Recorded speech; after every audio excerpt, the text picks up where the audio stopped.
আসসালামু আলাইকুম। কুকিং হাউসে সবাইকে স্বাগতম জানাচ্ছি আমার আজকের রেসিপি দেখার জন্য। আজ নিয়ে এসেছি শবে বরাতে স্পেশাল রেসিপি। তৈরি করব সুজির হালুয়া বা বরফি। ঘরে থাকা উপকরণ দিয়ে খুব সহজেই এই সুজির হালুয়া বা বরফিটা তৈরি করে নিতে পারেন। খেতে খুবই ভালো লাগবে, অসম্ভব রকমের টেস্টি এবং মজাদার। কোনো প্রকার ঝামেলা ছাড়াই তৈরি করে নেওয়া যায়। আসছে শবে বরাতে এভাবে সুজির হালুয়াটা তৈরি করে নিতে পারেন। তাহলে চলুন রেসিপিটি দেখে নেই। চুলায় একটা প্যান বসিয়ে দিয়েছি। এখন এর মধ্যে নিয়ে নেব ঘি। আমি এখানে 1/4 কাপ পরিমাণ ঘি নিয়েছি, সম্পূর্ণ ঘিটাই লাগবে। তো আমি প্রথমে অর্ধেকটা পরিমাণ ঘি দিয়ে দিচ্ছি। এখন এই ঘিয়ের মধ্যে দিয়ে দেব সুজি। আমি এখানে 1/3 কাপ পরিমাণ সুজি নিয়েছি। সুজিটা এখন অল্প আঁচে ঘিয়ের সাথে খুব সুন্দর করে ভেজে নিতে হবে। আর সুজির এই হালুয়া বা বরফিটা তৈরি করতে অবশ্যই এখানে ঘি ব্যবহার করতে হবে। এখানে তেল ব্যবহার করা যাবে না। তেল ব্যবহার করলে এটাতে কোনো ফ্লেভারই আসবে না, খেতেও ভালো লাগবে না। ঘিটা দিয়েই এই বরফি বা হালুয়াটা তৈরি করে নিতে হবে, তাহলে খুবই সুন্দর একটা ফ্লেভার আসবে আর খেতেও ভালো লাগবে। চুলার আঁচ একেবারে অল্প করে দিয়ে এখন আমি 3-4 মিনিট খুব সুন্দর মতো ঘিয়ের সাথে সুজিটা ভেজে নেব। অনবরত নেড়ে দিতে হবে যেন সুজিটা পুড়ে না যায়। সুজিটা সাদা সাদাই থাকবে, আবার সুন্দর মতো ভাজা হয়ে যাবে। সুজিটা আগে থেকে এভাবে একটু ভেজে নিলে খুবই সুন্দর ফ্লেভার আসে, খেতেও ভালো লাগে।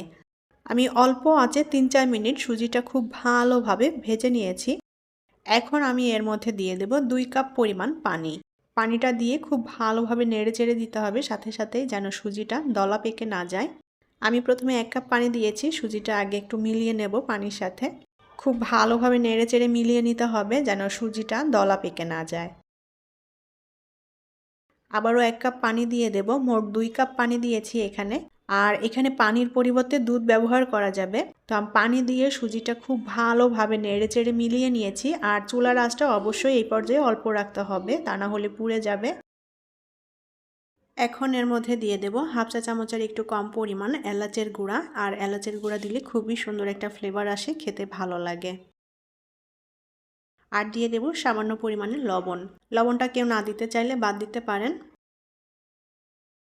এখন এর মধ্যে দিয়ে দেব 1/2 কাপ পরিমাণ গুঁড়া দুধ। এবার খুব ভালোভাবে নেড়েচেড়ে গুঁড়া দুধটা সুজির সাথে মিলিয়ে নেব। আর চুলার আঁচটা কিন্তু একেবারেই অল্প রাখতে হবে যেন পুড়ে না যায়। গুঁড়া দুধ দিয়ে খুব ভালোভাবে নেড়েচেড়ে মিলিয়ে নিতে হবে। আমি এখানে 1/2 কাপ পরিমাণ গুঁড়া দুধ নিয়েছি, এটা চাইলে আরও বেশি করে দেওয়া যাবে। গুঁড়া দুধ দিয়ে আমি সুজির সাথে খুব ভালোভাবে নেড়েচেড়ে মিলিয়ে নিয়েছি। এখন এর মধ্যে দিয়ে দেব চিনি।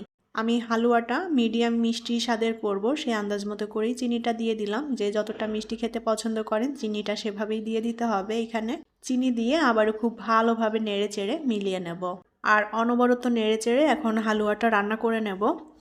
সুজির হালুয়া বিভিন্নভাবেই রান্না করা যায়, তবে আজকে আমি যেভাবে রান্না করছি এভাবে রান্না করে দেখবেন, এটা খেতে খুবই টেস্টি এবং মজার হয়।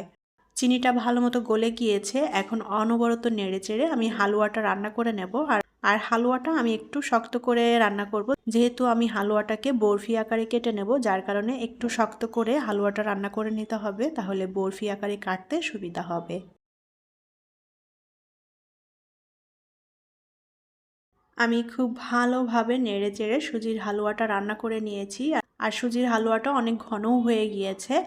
এখন আমি এর মধ্যে বাকি যে ঘিটুকু রেখেছিলাম সেই ঘিটা দিয়ে দেব। আমি টোটাল এখানে 1/4 কাপ পরিমাণ ঘি ব্যবহার করেছি। আর এই পর্যায়ে হালুয়ার মধ্যে ঘিটা দিলে ঘিয়ের খুব সুন্দর একটা ফ্লেভার আসবে। ঘি দিয়ে আবারও খুব ভালোভাবে নেড়েচেড়ে হালুয়াটা রান্না করে নেব। সুজির হালুয়াটা রান্না করা হয়ে গিয়েছে। আর এরকম একটু শক্ত করে রান্না করে নিতে হবে হালুয়াটা। আর এটা নামানোর পরে আরও একটু শক্ত হয়ে যাবে। এখন হালুয়াটা আমি প্যান থেকে নামিয়ে নেব। সুজির হালুয়াটা আমি যে ট্রেতে সেট করে নেব সেখানে সামান্য ঘি দিয়ে আমি ব্রাশের সাহায্যে ঘিটা লাগিয়ে নেব ট্রেতে। এতে করে সুজির হালুয়াটা পরবর্তীতে উঠাতে গেলে খুব সুন্দর মতো উঠে আসবে।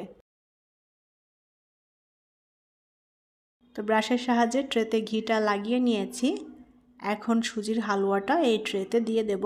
আর হালুয়াটা গরম থাকা অবস্থায় ট্রেতে সেট করে নিতে হবে, তাহলে সুন্দর মতো সেট হয়ে যাবে, তা না হলে শক্ত দলা পেকে যাবে।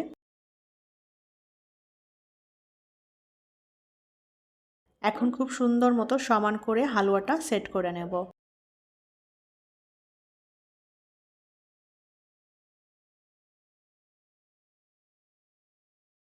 হালুয়াটা আমি খুব সুন্দর মতো সেট করে নিয়েছি। এখানে আমি কিছু বাদাম কুচি করে নিয়েছি। আমি এর মধ্যে পেস্তা বাদাম এবং কাঠবাদাম দেব।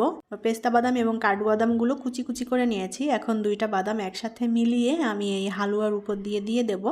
এখানে আপনাদের পছন্দ মতো যে কোনো বাদাম ব্যবহার করতে পারেন। আর বাদামের পরিমাণটা আমি এখানে একটু বেশি দিচ্ছি, দেখতে অনেক সুন্দর লাগে আর এটা খেতেও কিন্তু ভালো লাগবে বাদামটা বেশি হলে। তবে এখানে আপনাদের পছন্দ মতো বাদাম কুচি ব্যবহার করতে পারেন, যে যতটা খেতে পছন্দ করেন। বাদাম কুচি দিয়ে আবারও একটু চেপে চেপে লাগিয়ে দেব, যাতে করে হালুয়ার সাথে ভালো মতো সেট হয়ে যায় বাদামগুলো। তো এখন এই হালুয়াটা আমি খুব সুন্দর মতো ঠান্ডা করে নেব। আমি 2 ঘন্টা মতো এটাকে রেস্টে রেখে দেব, এতে করে হালুয়াটা খুব সুন্দর মতো সেট হয়ে যাবে আর ঠান্ডাও হয়ে যাবে। আর এটা চাইলে ফ্রিজের নর্মাল চেম্বারে রেখেও ঠান্ডা করে নিতে পারেন। তো এটা আমি পরে ঠান্ডা করে নেব ফ্রিজে রেখে। তো আমি 2 ঘন্টা মতো হালুয়াটা রেখে দিয়েছিলাম। হালুয়াটা খুব সুন্দর মতো সেট হয়ে গিয়েছে, বাদামগুলোও হালুয়ার সাথে বেশ ভালো মতো বসে গিয়েছে। এখন এইটাকে আমি বরফি আকারে কেটে নেব। এটা আপনাদের পছন্দ মতো যে কোনো শেপে কেটে নিতে পারেন, যে যেমনটা পছন্দ করেন। তো আমি এটাকে লম্বা লম্বা করে কেটে নিচ্ছি। আর এটা যদি এরকম বরফি আকারে না কাটতে চান, তাহলে হালুয়াটা রান্না করে এর মধ্যে বাদাম মিশিয়ে এটা খেয়ে নেওয়া যাবে। একটু সুন্দর করে পরিবেশনের জন্য এটাকে জাস্ট আমি একটু বরফি আকারে কেটে নিচ্ছি, দেখতে ভালো লাগে।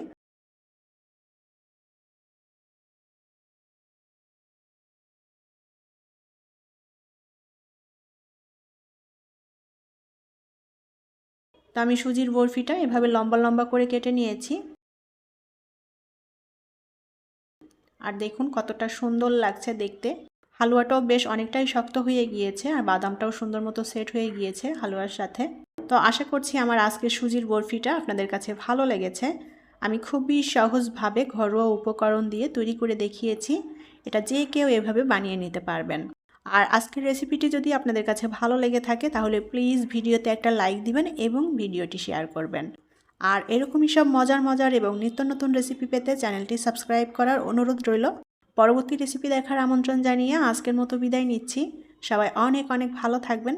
আল্লাহ হাফেজ।